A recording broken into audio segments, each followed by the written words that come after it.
I died on a Tuesday. The worst part wasn't the pain. It wasn't the fear.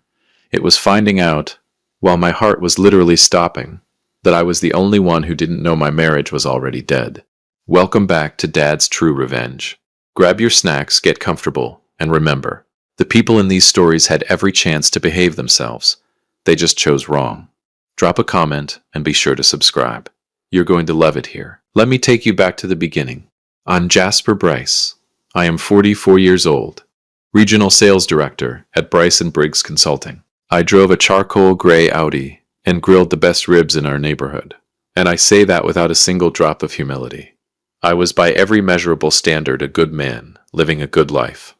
Or so I thought. It was a Tuesday in October when Todd, my coworker, my lunch buddy, the man who once ate an entire bag of chips during a Zoom call and blamed it on technical difficulties, found me collapsed face down on my keyboard in my office. He said the email I'd accidentally sent to the entire floor read, JJJ. 12 people replied asking what it meant. Todd called 911, then he called Renee. And this is where the story stops being funny. I don't remember the ambulance. I don't remember the paramedics. What I remember, and I know how this sounds, is a strange, weightless quiet, like being underwater but without the panic. No pain, no noise, just stillness. And then Dr. Pamela Rowan's voice, sharp and commanding, cutting through the dark like a flashlight. Stay with me, Tyler. Stay with me. I remember thinking, lady, I am trying. When I fully came to, I was in the ICU. Tubes in places tubes should never be. Alessia, my nurse, a woman with the energy of someone who has seen everything and is impressed by nothing, was adjusting my IV with the casual efficiency of someone making a sandwich. Welcome back, she said, not even looking up. How long? I managed. 3 days. I blinked. 3 days. You coded twice, she said, finally looking at me. Dr. Rowan pulled you back both times.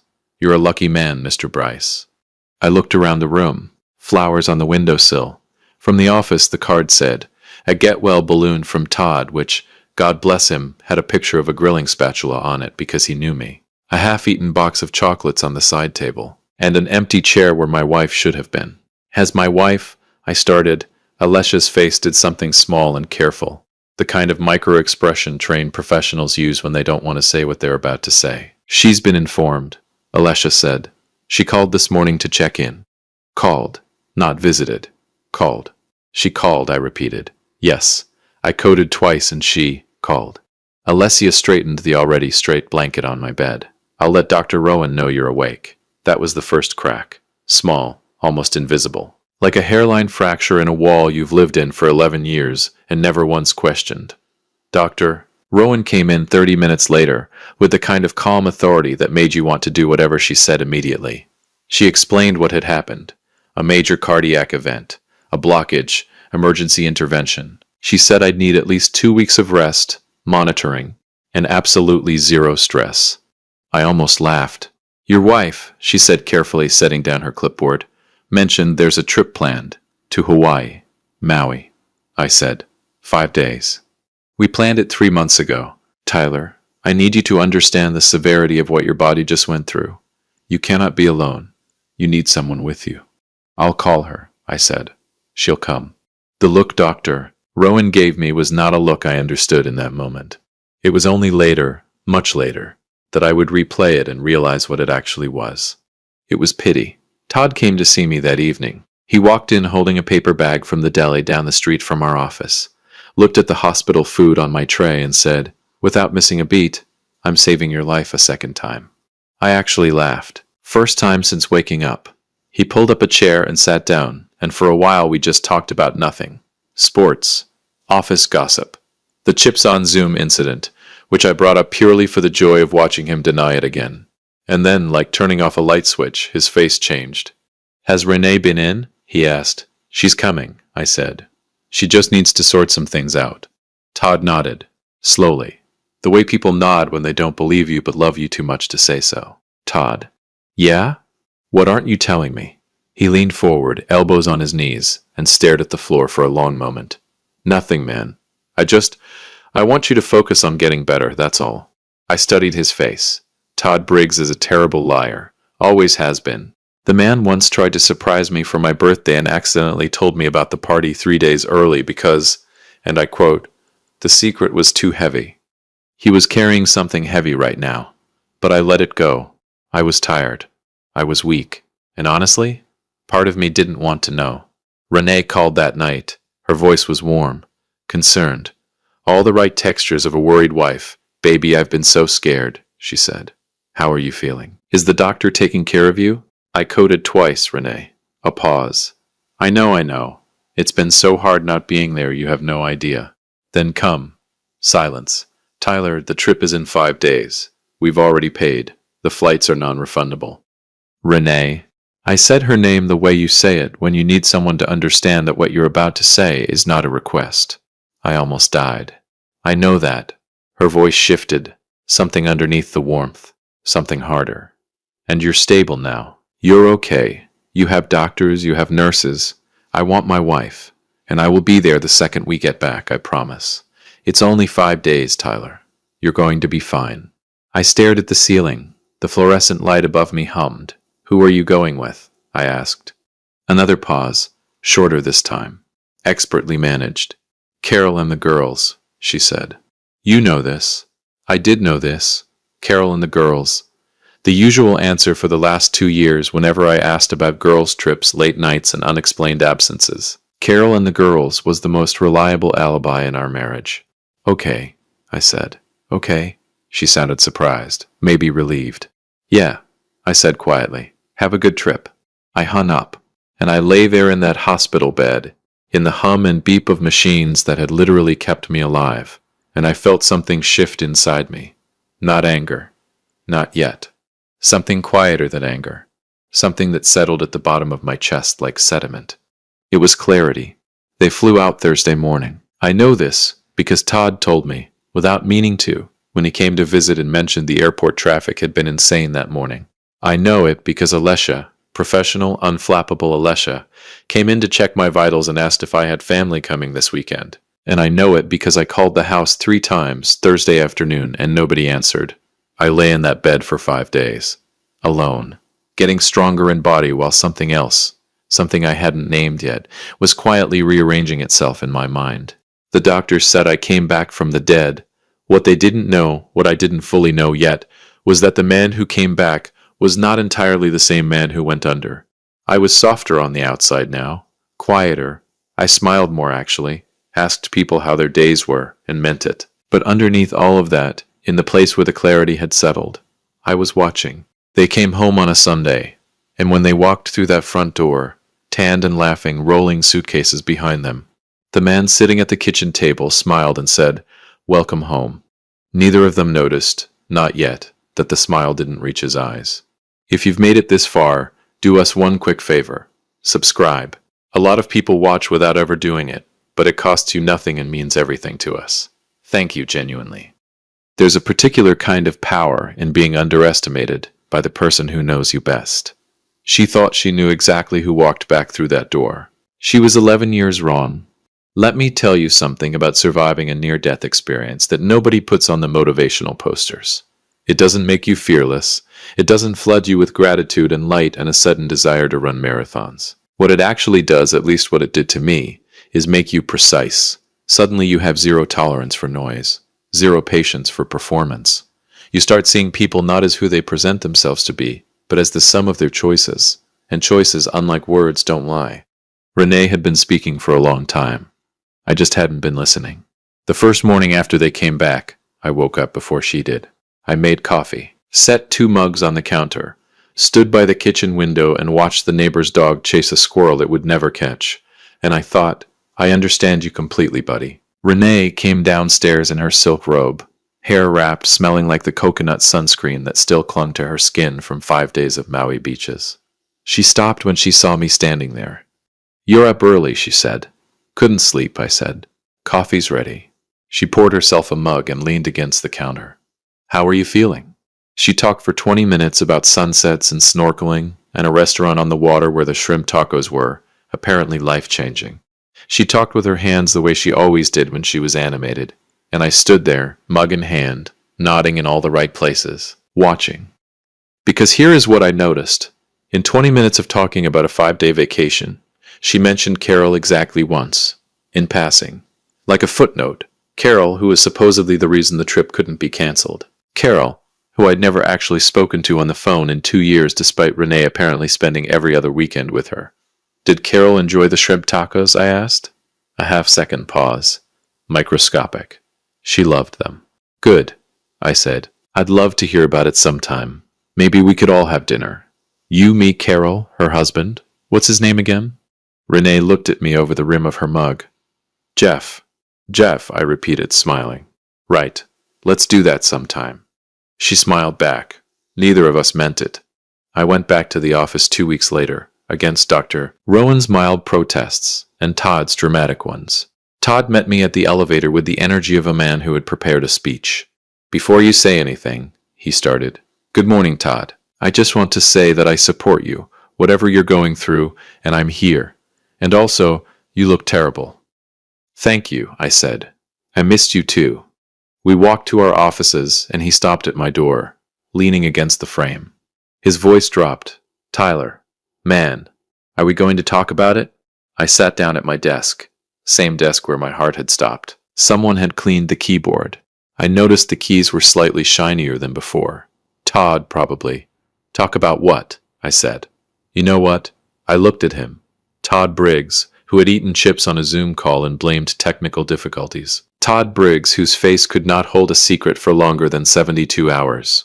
Todd Briggs, who had known something in that hospital room and chosen, out of love, to stay quiet. How long have you known? I asked. He closed my office door behind him. He sat down. And then he told me. It had started, according to Todd, about 8 months ago. A company mixer. Renee had come to pick me up. I remembered this, a Thursday evening. She'd worn the green dress. And Griffin Sloan had been there. Griffin Sloan, who worked in the mergers and acquisitions firm 2 floors above ours in the same building. Griffin Sloan, who was 41, recently divorced, and had the kind of jawline that made secretaries forget what they were typing. Todd said he'd seen them talking by the bar for 20 minutes, while I was across the room doing what I always did at company events, being excellent at small talk and terrible at leaving. He said he hadn't thought much of it then. He started thinking more about it 3 months later when he saw Renee's car parked in the building garage on a Saturday, a day when I was in Cincinnati for a conference. I didn't want to assume, Todd said. I could have been wrong. But you weren't, I said. He shook his head. I should have told you. You're telling me now. Tyler. Todd. I held up a hand. I'm not angry at you, I promise. He looked at me the way people had been looking at me since I got out of the hospital, like they were searching my face for the version of me they recognized. The loud one. The one who made jokes at cookouts and called referees questionable names at Little League games. That version was still there. He just had a new roommate now. I want to be clear about something. I did not hire a private investigator. I did not go through her phone in the middle of the night. I did not confront anyone in a parking lot, or send anonymous emails, or do any of the dramatic things that make for good television. I simply paid attention. Griffin Sloan, I discovered through the most basic of research, a LinkedIn profile and a building directory, worked late on Tuesdays and Thursdays. Renee, I recalled, had started going to a yoga class on Tuesdays and Thursdays approximately 7 months ago. Renee had never done yoga a day in her life. The woman considered walking to the mailbox light exercise. I also noticed that her phone, which used to charge on the nightstand, now charged in the bathroom. That she'd started laughing differently on calls, lighter, almost girlish, before walking to another room. That she bought new perfume without mentioning it. Small things. Individually, nothing. Together they formed a picture so clear it was almost artistic in its completeness. I didn't say a word. I just started making calls of my own. Lawrence Webb had been my attorney for 9 years. He was the kind of man who wore the same style of suit every day in different shades of gray, and spoke in the measured cadence of someone who billed by the hour and meant it. I walked into his office on a Wednesday afternoon and closed the door. Tyler, he said, you look well. Considering. I need to understand something, I said, purely hypothetically. If a man, hypothetically, wanted to restructure his assets, quietly, legally, before a significant life change, what would that look like? Lawrence studied me for a long moment. How significant, he said. Significant enough, I said. He nodded slowly, opened his desk drawer, and pulled out a legal pad. "Let's talk," he said. The weeks that followed were the strangest of my life. On the surface, everything was normal. Dinner at the table, television on the couch, Renee asking about my health, my medication, my follow-up appointments with Dr. Rowan. She was attentive now, tender, even. The kind of tender that comes from guilt, which feels almost identical to love if you're not paying attention. I was paying attention. And here is the thing that would surprise you, the thing that surprised me. I wasn't miserable. I wasn't walking around the house drowning in heartbreak. I had cried exactly once, in the shower, 3 days after Todd told me. A solid 4 minutes of genuine grief for the marriage I thought I had. Then I turned the water off, got dressed, and made breakfast. Because the man who came back from that hospital bed had decided something. He was not going to perform pain for an audience that wasn't watching. He was not going to beg. He was not going to warn. He was simply going to be ready. I remember the last normal evening clearly. We were watching something on television. I couldn't tell you what. I wasn't really watching. Renee was curled on her side of the couch, laughing at something on screen. Her feet tucked under a throw blanket. And I looked at her, really looked at her, and felt something I didn't expect. Sadness. Clean, uncomplicated sadness. Not anger, not bitterness. Just the quiet grief of a man watching the last minutes of something he used to love. "You okay?" she asked, catching me looking. "Yeah," I said, "just thinking." "About what?" I smiled. The same smile from the kitchen table the day she came home. The one that sat perfectly on my face and gave away absolutely nothing. "About how fast things change," I said. She reached over and squeezed my hand. "You've been through so much, babe, but you're okay now." I looked at our hands. "Yeah," I said softly. I squeezed back. For the last time, 3 days later, I moved the money. Not all of it. That would have been obvious, and I was done being obvious. Carefully, methodically, with Lawrence's guidance and the kind of quiet precision that a near-death experience installs in a man whether he asks for it or not. I also changed one other thing, something small that nobody would notice for weeks, the house alarm code. Because here is the thing about a man who comes back from the dead having seen everything clearly. He makes sure that when the moment finally arrives, every door opens exactly the way he planned. She didn't know it yet. Neither did he, Griffin Sloane, with his jawline and his mergers and his Maui tan.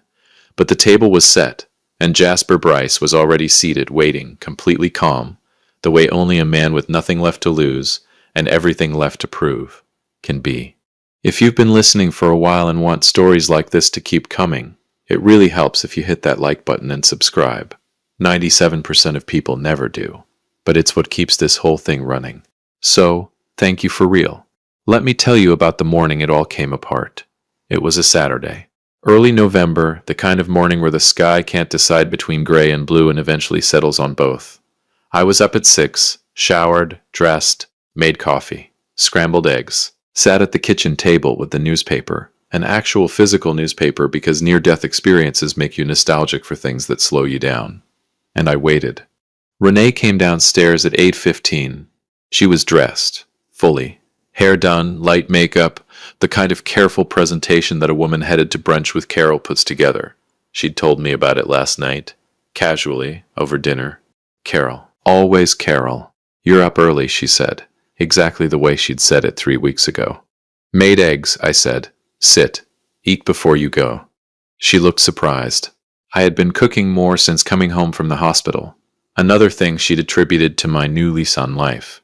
She smiled and sat down, and I put a plate in front of her, and we ate together like two people in a perfectly normal marriage on a perfectly normal Saturday morning. I was the picture of calm. Inside, I was a man watching the final seconds of a countdown he'd started weeks ago. She left at 9. Kissed me on the cheek, said she'd be back by 3.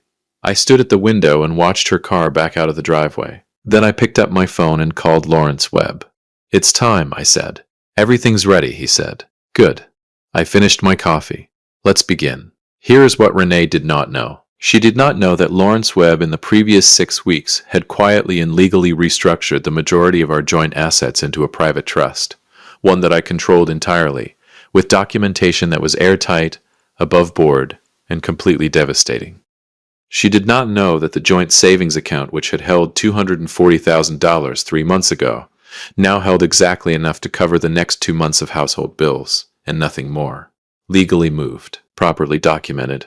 Every transfer Lawrence had reviewed 3 times. She did not know that I had spoken, on the phone, to her mother. This one requires explanation. Eleanor, Renee's mother, 71 years old, sharp as a tack, and the only person in Renee's life who had ever looked at me and said, unprompted, "You're a good man, Tyler. My daughter is lucky." Eleanor had called me in the hospital. Not Renee.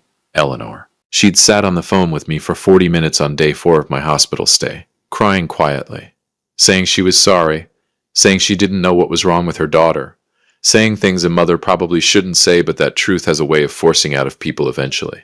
Eleanor and I had stayed in touch.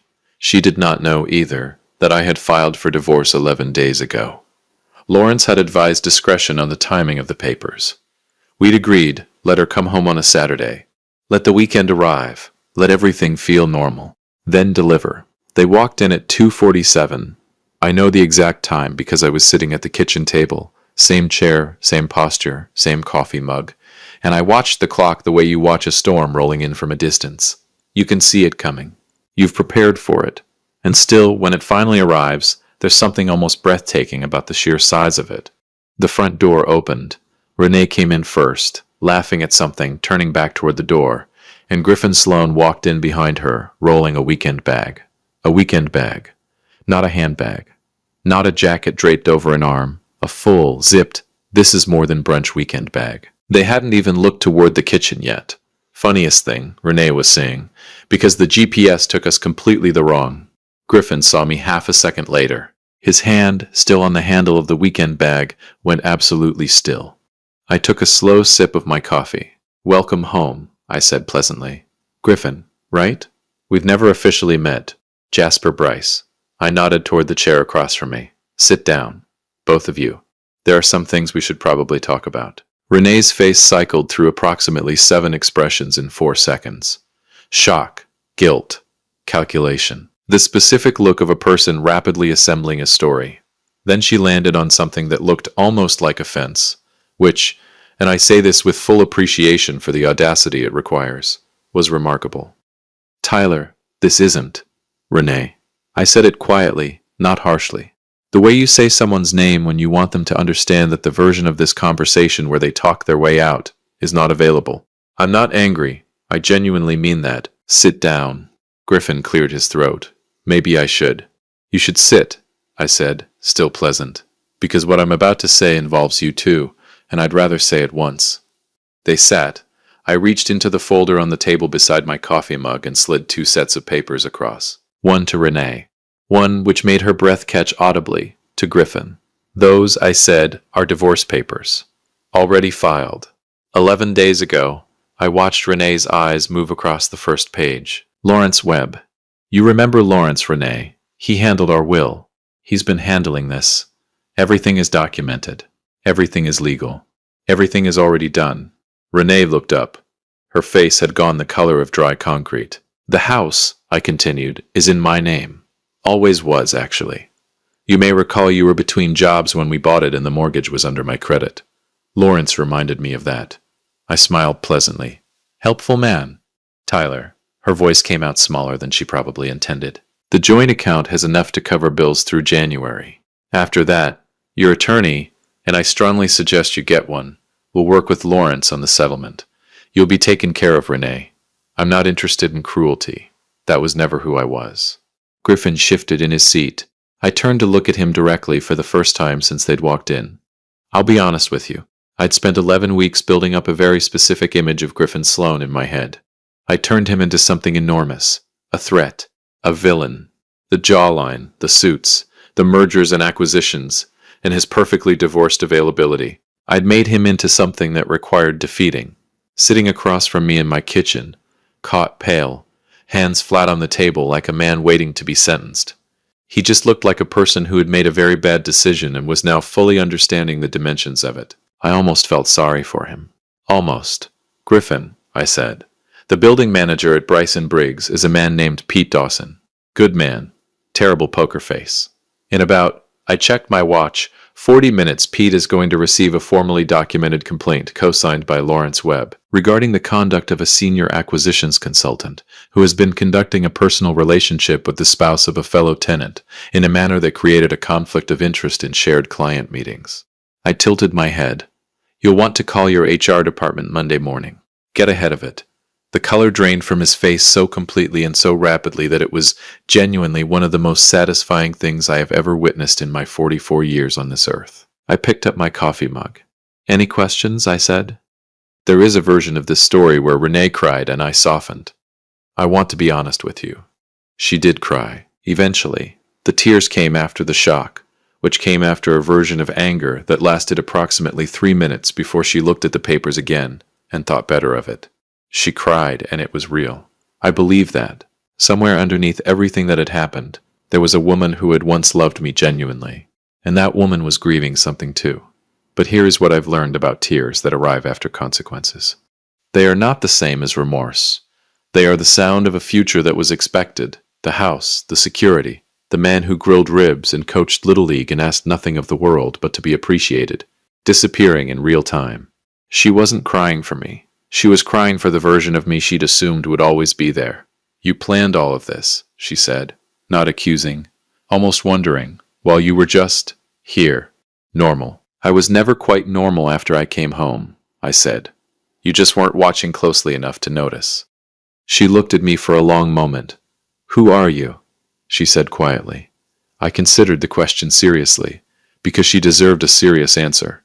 I'm the man who coded twice on a Tuesday in October, I said, and came back different. Griffin left first, quickly. Without the weekend bag, he'd forgotten it entirely, which I found quietly hilarious and chose not to mention. Renee stayed another hour. We talked, actually talked with an honesty that our marriage had apparently never been brave enough for while it was alive. She told me things. I told her things. It was the best conversation we'd ever had, and also the last one we would ever have as husband and wife. She left at 5. I stood at the window and watched her car disappear down the street. Then I called Todd. I need you to come over, I said. Are you okay? I'm excellent, I said. Bring food. Not from the deli, somewhere good. We're celebrating. A pause. Then, did you? Todd. Yeah? Bring the food. He arrived 40 minutes later with barbecue from the place on Hart Street, and the expression of a man who had been waiting months to hear good news, and was almost afraid to believe it had arrived. We sat at the kitchen table, the same chairs, and I told him everything. He listened without interrupting, which for Todd Briggs was genuinely heroic. When I finished, he sat back, looked at the ceiling, and exhaled like a man releasing something he'd been holding for a very long time. Tyler, he said, yeah, you are the most dangerous, quiet man I have ever met in my life. I laughed. A real one. The full, loud, unguarded kind that starts in your chest. The same chest that had stopped on a Tuesday in October and decided, against reasonable odds, to keep going. It felt extraordinary. It felt like the first truly free breath I'd taken in 11 years. I want to tell you where I am now. The divorce was finalized 4 months later. Clean as promised. Lawrence was thorough. Renee got what was fair and nothing extra. Griffin Sloan, I'm told, is currently navigating a very uncomfortable HR review process. Todd tells me this with the energy of a man who finds it deeply spiritually satisfying. I sold the house, bought a smaller place. A lot less square footage, a lot less performing, a lot less maintaining the appearance of a life built for an audience. Just enough space for a man, a good grill, and the very clear understanding that every single person in it chose to be there. Dr. Rowan cleared me for full activity at my 6-month checkup. She shook my hand at the end of the appointment and said, "You look better than any patient I've brought back." "I feel better than I ever have," I said, and I meant it completely. Alesha, my nurse, unflappable, seen everything Alesha, passed me in the corridor on the way out. She looked me up and down with the practiced eye of a woman who has watched people heal and people not heal, and knows the difference, intimately. "You good, Mr. Bryce?" she said. I smiled. "The real one. The kind that reaches the eyes." "Alessia," I said, "I am absolutely magnificent. They say when you die and come back you're supposed to have seen a light. I didn't see a light. What I saw was clarity. A clean, quiet, merciless clarity about what mattered and what didn't, about who showed up and who didn't, about who a man truly is when nobody is performing for him anymore. I died on a Tuesday, and the man who came back, he was the best thing that ever happened to me. If you liked this story, join our community by hitting that like button and subscribing for more real, raw, and family-centered stories. And as always, thank you for being a part of this sphere.